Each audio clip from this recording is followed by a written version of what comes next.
Hello, my Bill for Thousand Nation. How's everyone doing today? Hopefully, everyone's having a great day. If not, I hope it gets better from here. All right, we are back with another Coffeehouse Crimes. We got our coffee cup. Ooh, that's cold. It's so cold it burnt my tongue. All right, let's go ahead and get into today's story. This one is titled Stealing an Aircraft in Plain Sight, the case of Sky King Beebo Russell. It intrigued me. The title of it intrigued me. Plus the name Beebo. Beebo. All right, go ahead. Turn them lights down low. Put on something comfy. Go up someone special. Let's get. It seems intriguing. Let's get intrigued. How you won't steal an airplane in plain sight? In one unexpected moment of opportunity, he took to the skies, performing barrel rolls before going nose down and calling it a night. My name is Adrian, and welcome back to Coffeehouse Crime. Now, this case is not part of my usual format, but it's good to experiment, right? So, do you know the story of Richard Russell? It's a story that brings both joy and sadness, and is one that a lot of us can relate to. By the way, I post both solved and unsolved cases here on a weekly basis, so if true crime is your kind of thing, then please consider subscribing to Coffeehouse Crime. So pull up a seat, grab a coffee and sit back. This is the case of Sky King.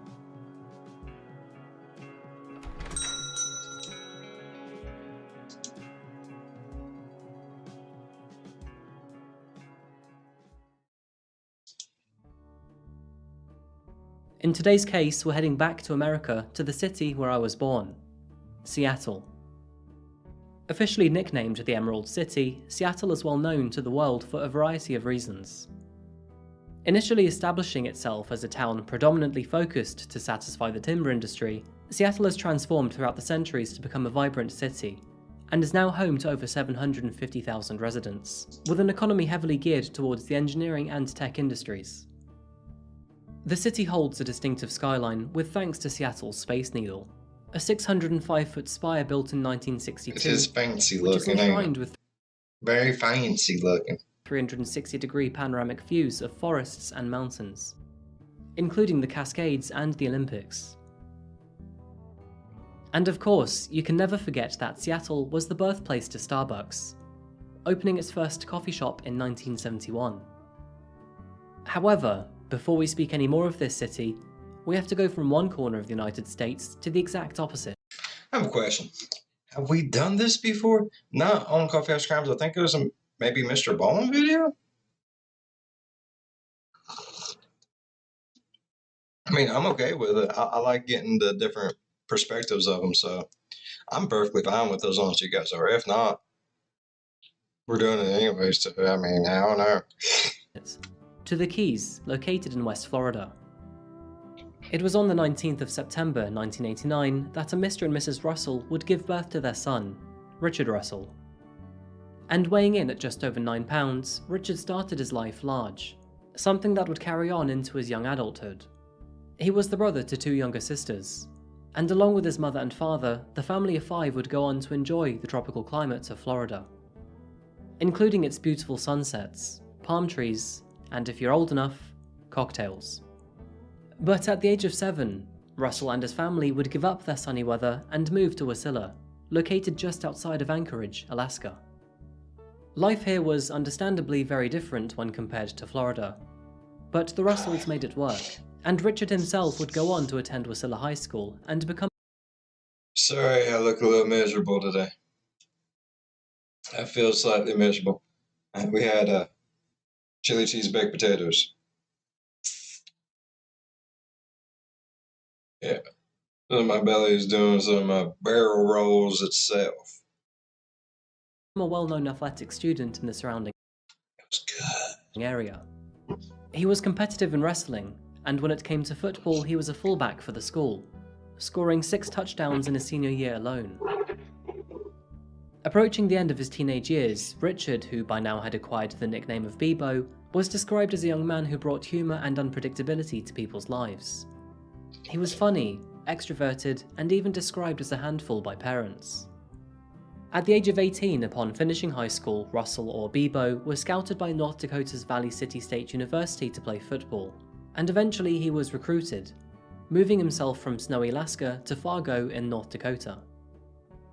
Throughout his first year of playing for Valley City, Beebo was kept on the benches for most games. He wasn't a bad player, don't get me wrong, but he wasn't remarkable. And with that said, he had a hard time being given the opportunity to properly represent his skills on the field. That's sad. That's how it goes, though, sometimes. You might be amazing or top dog where you're from, but in a whole new place, you got to start all over.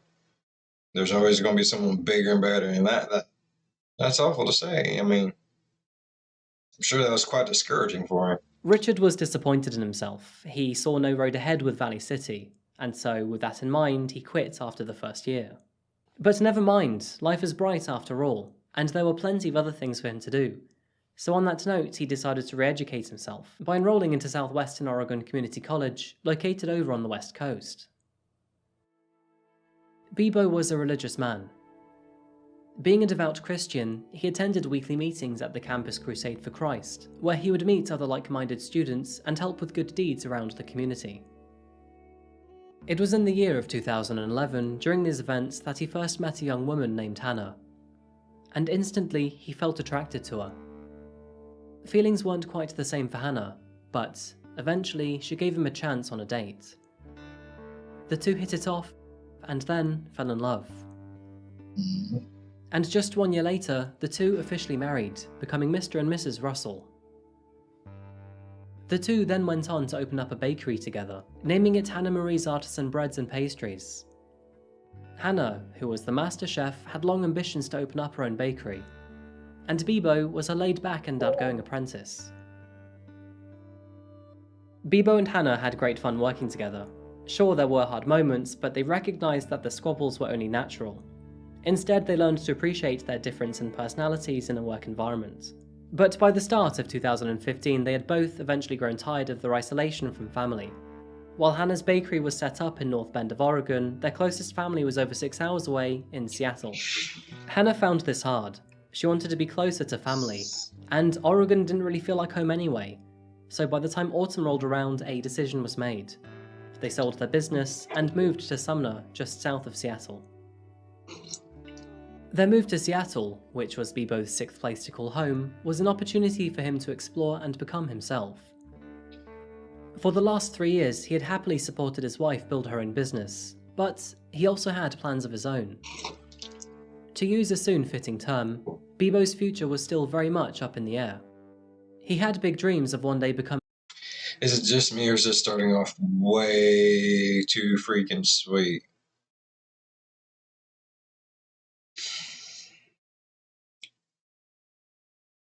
Damn. a pilot or a military officer. But in reality, he was nowhere near making those sorts of achievements possible. He lacked both the experience and educational training. But Beebo wasn't against time, he just needed plenty of it. And maybe third time in education would be the charm. And so, in 2015, Beebo enrolled into Washington State University to get a degree in social science, meanwhile picking up a job with Horizon Air. Russell would settle into his new job with Horizon Air as a ground service agent, which was based on over at Seattle-Tacoma Airport, also known as SeaTac.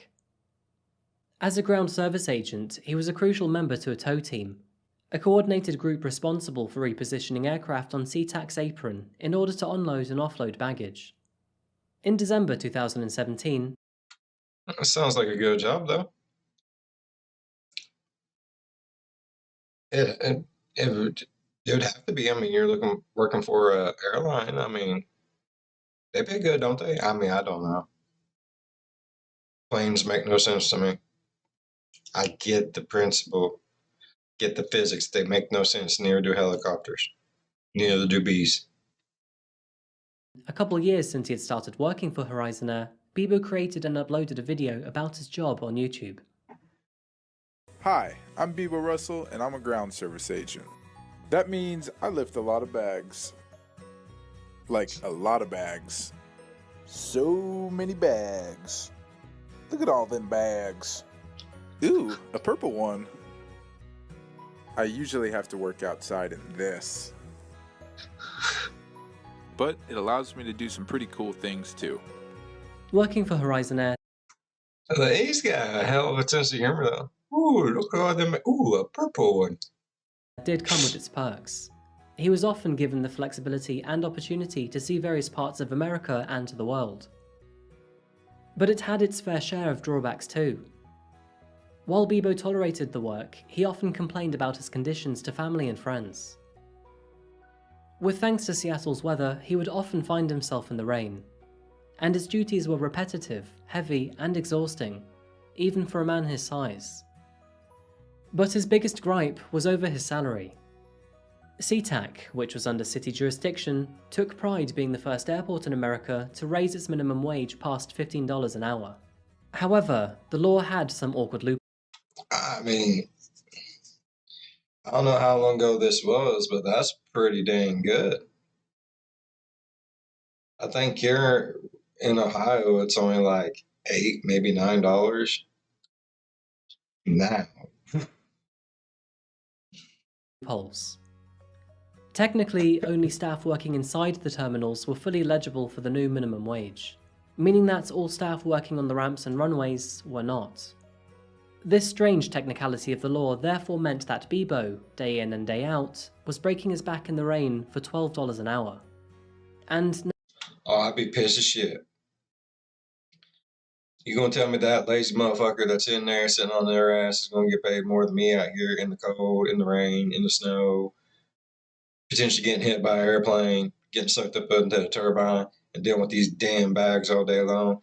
For some reason, you pick up this one, it's like solid pink covered in glitter, and it just starts vibrating for no reason. You're like, yep, I know what they was doing on vacation. That's bullshit. nevertheless, he put up with it and rarely made it a problem. Most importantly, I get to visit those I love most.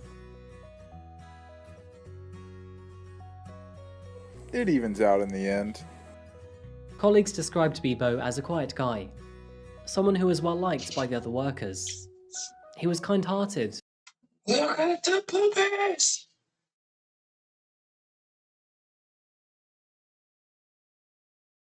Hold on. Can't see them both. I'm in the way. I'm gonna put myself right here. I'll make it look like more. The poopies! There we go. I have my phone. Often made people laugh, and was one to find beauty in everything. And although Beebo was known to goof around at work and at times be unpredictable, no one, and I mean no one, could have expected his actions on August the 10th, 2018.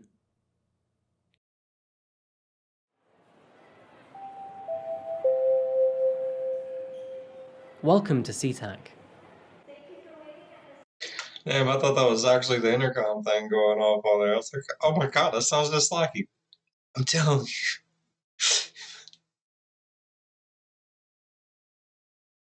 you. Oh, motherfucker. Seattle-Tacoma Airport, which is Seattle's largest commercial airport, has been open to the public since 1944, and it now serves over 50 million passengers and moves 500,000 metric tons of cargo every year. The date is the 10th of August 2018. The time is just shy of 7 p.m. Being in the height of summer, it was still bright outside, and the weather was as warm and clear as ever. Beebo was also working that evening. He began his shift shortly before 2:30 p.m. and had just come back from his break before returning to the airport's tarmac to report for more work. But colleagues of Beebo, who were expecting to see him sooner rather than later, couldn't find him. That's because instead, discreetly, he hopped into the front of a tow rig and drove 1 mile toward the north end of SeaTac's airfield, eventually finding his way to Cargo 1. Technically, Beebo had already breached his code of conduct. He shouldn't be here. And that reason was fully realised when entering the area, because right in the middle of Cargo 1, there she was, waiting for him. No, it was not another woman. It was a Bombardier Q400, registration N449QX. The aircraft had just completed her final flight of the day from Vancouver Island and was awaiting maintenance before shutting down for the night. The opportunity before him was apparently too much to dismiss. I mean, it is a purty plane. I'd be a little smitten with it too. I'd get in there and play with all the buttons. And probably much to his own surprise, Beebo, who had access to both the cargo area and the tow truck, began his jaw-dropping adventure. He boarded the Q400, fired up its engines, kicked off the wheel blocks, and hopped back into his tow truck.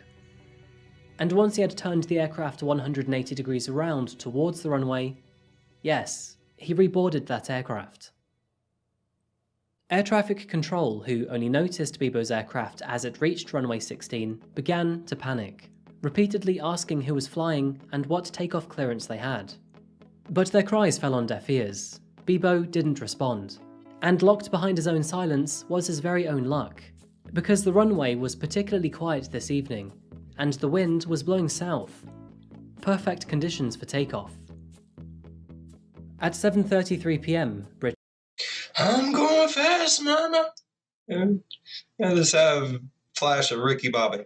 Richard Beebo Russell officially took to the skies from SeaTac Airport, metaphorically taking his crown as the Sky King.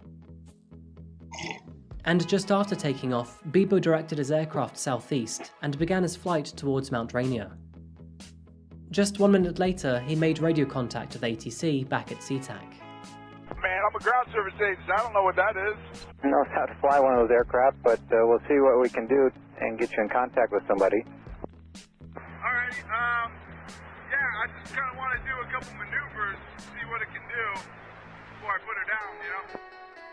While flying around Mount Rainier, the Let's open this puppy up and see what we can do. turbulence, combined with his unprofessional handling of the aircraft, meant that he threw his lunch up all over the cockpit.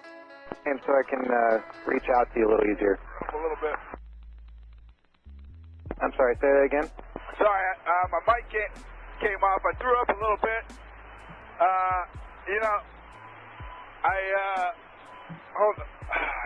Shoot. Man, I'm sorry about this. I hope this doesn't ruin your day. 22, cross runway 16 left, contact. Just flying the plane around, you seem comfortable with that? Oh, hell yeah, it's a blast, man. I played video games before, so I know what I'm doing a little bit.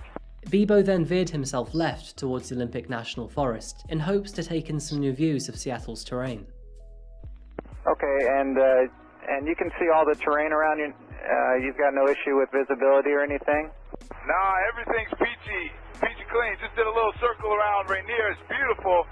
I think I got some gas to go check out the Olympics. And yeah. Motherfucker played too much Grand Theft Auto.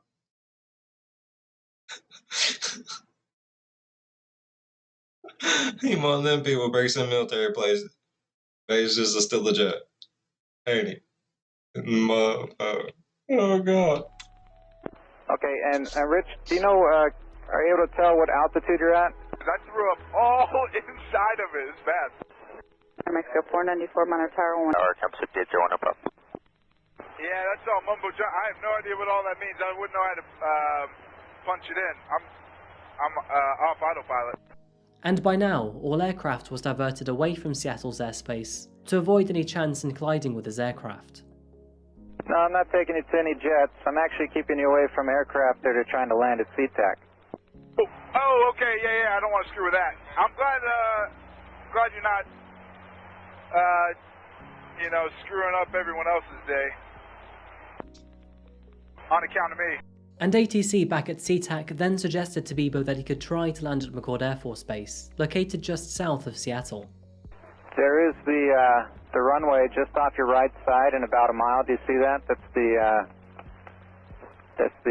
McCord Field. Oh man, those guys would rough me up if I tried landing there. I think I might mess something up there too. I wouldn't want to do that.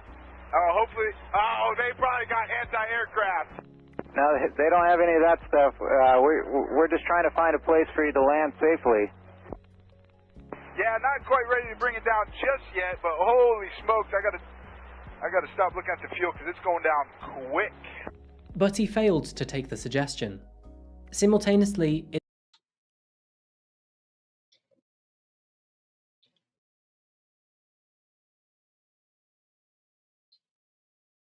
I like this dude though. I mean, don't get me wrong, he is having the time of his fucking life. I gotta respect that. Man, I hope ain't ruining your day. it was at this point that ATC had fully learned that the pilot was Richard Russell, one of their very own grounds crewmen. 400 apparently is a grounds crewman with Horizon, I guess. Okay, Rich, if you could you start a left-hand turn, and we'll take you down to the southeast, please. Shortly after, at 8:15 p.m, two F-15 fighter jets finally caught up to Beebo. But they didn't fire at him. Instead, they tried to veer him away from downtown Seattle. This is probably like jail time for life, huh? I mean, I would hope it is for a guy like me.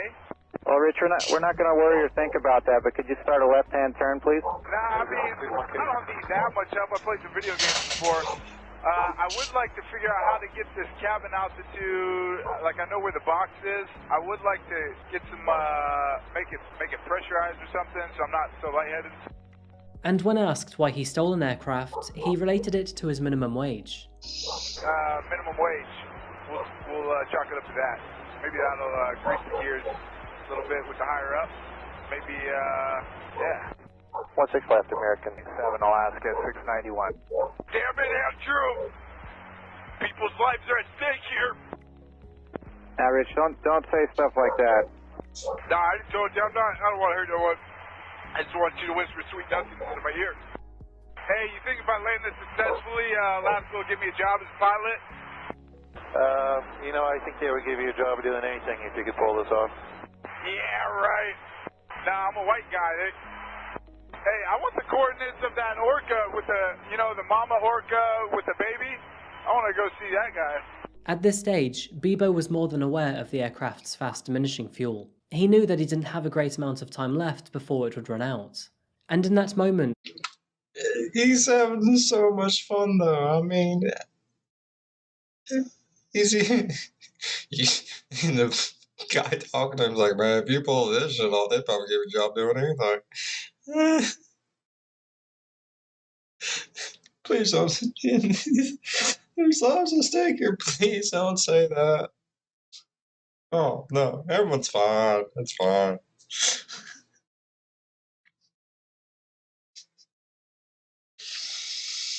Oh fuck.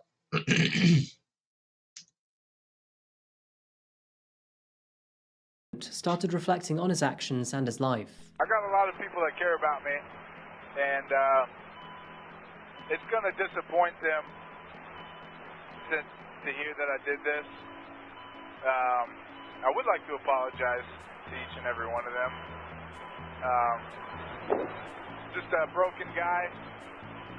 Got a few screws loose, I guess. Never really knew it until now. Man, have you been to the Olympics? These guys are gorgeous. Holy smokes. But that wasn't enough. Beebo wanted to do a barrel roll. Alrighty. Hey, pilot guy, can this thing do a backflip, you think? I think I'm gonna try to do a barrel roll. And if that goes good, I'll just go nose down and call it a night. Well, Rich, before you do that, let's think about this. I got another pilot coming up, Pilot Joel, here in just a minute or two, I hope. I'm just gonna do this barrel roll real quick. Well, no need to do that. I feel like I need to be, what do you think, like 5,000 feet at least to be able to pull this barrel roll off? Astonishingly, he just about made it, clearing the water by a mere 10 feet with the aircraft, which was never designed to perform any sort of maneuver remotely close. Hot damn. Hot freaking damn.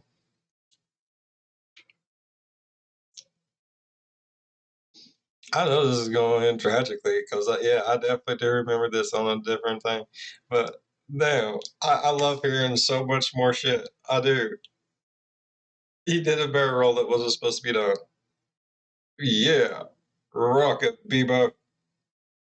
You fucking Sky King mofo. Yeah. Close to a barrel roll either. Both trailing fighter jets and SeaTac ATC were clearly surprised. POI-1 just completed a barrel roll. Current altitude 2,000 feet. Rock 1 2 confirmed he did a barrel roll. Affirm he cleared the surface of the water by approximately 10 feet. But Rock 2 from Rock 1, the POI-1 did a barrel roll and just barely missed hitting the water. And interestingly, it didn't sound like Beebo expected to actually make it either. All right, Rich, this is Captain Bill. Congratulations, you did that. Now let's try to land that airplane safely and not hurt anybody on the ground. All right. Nah, damn it. I don't know, man. I don't know. I don't want to. I was kind of hoping that was going to be it, you know? 99. And not long after, Richard Russell made his final transmission. After long, I feel like one of my engines is going out or something.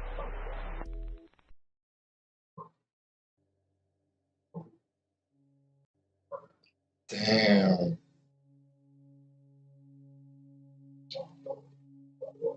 That would be the last time that anyone would hear from Richard Russell, because only moments later at 8:46 p.m, his aircraft would slam into the woodlands of Ketron Island, a sparsely populated island found in Puget Sound. I'm so sorry for the dog barking. It's the dog next door, and the thing just barks constantly. Then it'll stop, and then it'll start. I try to schedule these out to where it's like in between its bark patterns, but the feller must be walking. And anytime he walks, he'll walk and bark the whole time, and poop while barking, and pee while barking.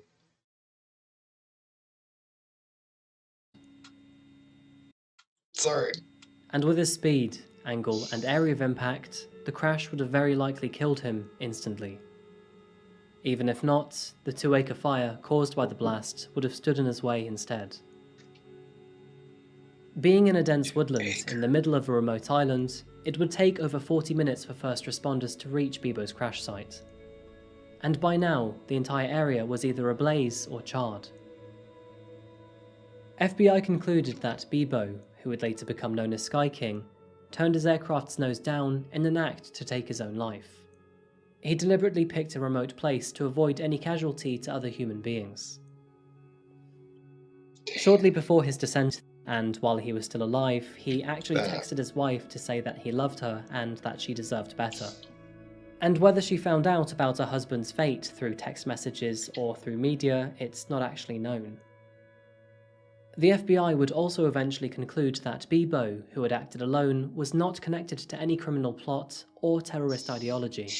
But along with investigations, when family, friends, and colleagues were interviewed, there was never really a clear reason why Beebo decided to steal a plane and take his own life. Sure, they did recognize his voice and mannerisms, but his actions didn't fit his personality or his usual demeanor. And another great surprise, not to those who knew of Beebo, but to pilots around the world, is what exactly Beebo managed to pull off in a Bombardier Q400. For a man with literally 0 hours of flight experience, to pull off a maneuver that usually would break an aircraft apart was miraculous. People just couldn't believe it. Beebo did not have a pilot's license, and neither was he learning to acquire one. Although he did hint to ATC that he learned through playing video games, perhaps Flight Simulator, that's pretty much the only way that he could have learned. Unless, of course, he learned something through Horizon Air. Good evening. My name is Mike Matthews, a friend of the family. The family has asked me to read this prepared statement. On behalf of the family, we are stunned and heartbroken. It may seem difficult for those watching at home to believe, but Beebo was a warm, compassionate man. It is impossible to encompass who he was in a press release. He was a faithful husband, a loving son, and a good friend. As the voice recordings show, Beebo's intent was not to harm anyone. He was right in saying that there are so many people who have loved him. We'd also like to thank the media for their sensitivity and acknowledging this as the only statement that will be released by the family. And we request that we now be given space to mourn. At this time, the family is moving forward with the difficult task of processing our grief. We appreciate your prayers. Thank you, the family of Beebo Russell. Over the internet and across the globe, much like Killdozer, Sky King has become somewhat of a folk hero. Damn. See, like the video we did before, I didn't have this feeling of just like rip my heart out, throw it on the ground as I do now. I like getting the two different. I like getting the different perspectives. Plus, it never fails. He always somehow rips my heart out, throws it on the ground. I just want to cry ever so tenderly into my pillow after watching one of his videos. That's why I like reacting to his channel. From his actions. You will never have to look too far, probably not even past the comments to this video, to see people celebrating him. It is still not fully known why exactly Beebo decided to steal the aircraft, and we likely will never find out. But our main theory is that this story stems from an abrupt reaction to his depression. A depression caused by the never-ending stresses in a mundane day-to-day life, and the struggle to make ends meet on a minimum wage. Something that so many of us experience in our lives. And if we scrape past the surface of this story and look deeper into the questions of why this happened in the first place, some interesting details emerge.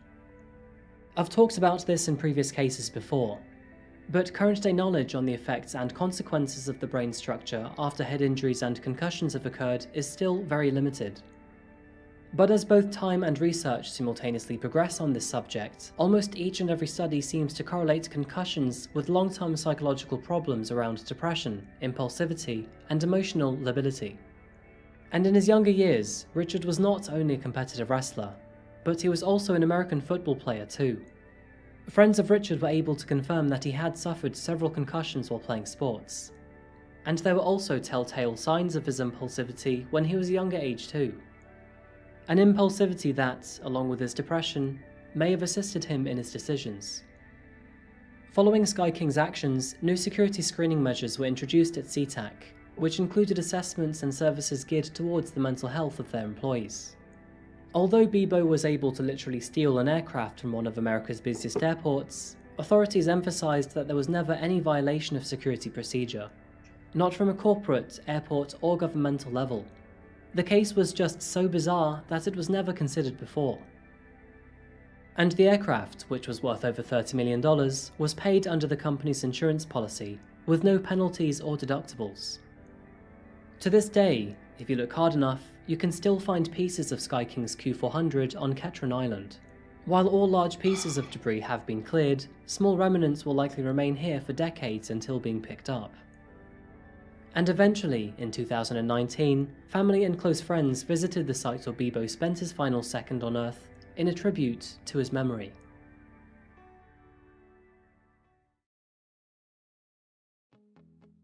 And so goes the story.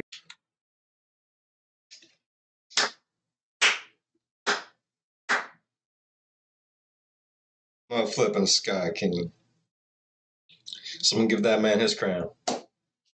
Oh, and that was an emotional roller coaster, you know?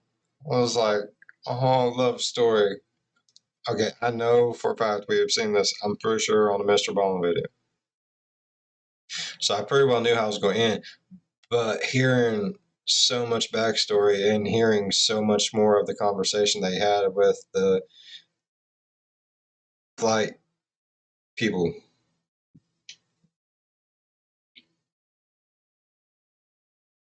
just immersed me so much more into it. I love getting the different perspectives on things. I really do. I know sometimes it does kind of suck, but I really enjoyed that. Like that. That was damn good. Damn good. Like, no. All right. If y'all enjoyed today's video as much as I enjoyed today's video, think about subscribing.